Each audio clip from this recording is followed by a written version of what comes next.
Expected to hold an emergency meeting today after the Ukrainian military says Russia seized 3 of its warships near Crimea. Trey Yingst has more on this for us this morning. Trey.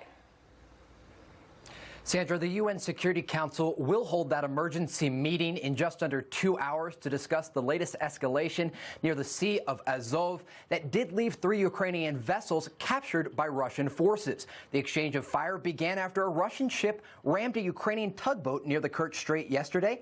Following the incident, the Ukrainian and Russian boats did exchange fire, leaving at least 6 Ukrainian soldiers injured.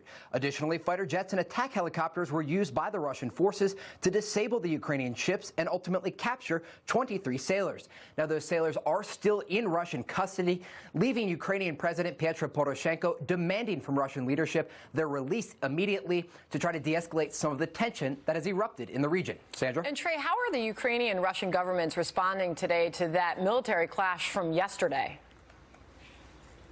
Well, Sandra, as for the Russian response, right now the country's foreign minister, Sergei Lavrov, has blamed the Ukrainians for the clash and ultimately said that the Russians are not afraid of any international sanctions that could be levied against the country as a result of open firing on a Ukrainian vessel.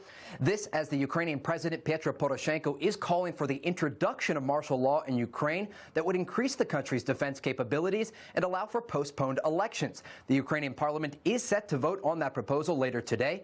Now, earlier Monday, Russian state media did warn Ukraine of consequences for Sunday's clash and called their actions an attempt to provoke conflict. Now, Sandra, so far the White House and the State Department have remained silent on this clash. They have not released any statements or comments thus far. The UN Security Council meeting, again, will be happening in just under 2 hours, and we are told by the White House that the president has been briefed on the situation. Sandra? Trey Yingst, thank you. It's a big deal. We got a live picture, too, out of Kiev with the parliament meeting there in Ukraine. You know, watch this story now. The geography, both land and sea, is a big deal. It's very tight in that part of the world, especially with Russia annexing Crimea. It's kind of hard to move out there without crossing one another. We'll see what kind of update we may get in the 11 o'clock hour today with this Emergency Security Council meeting.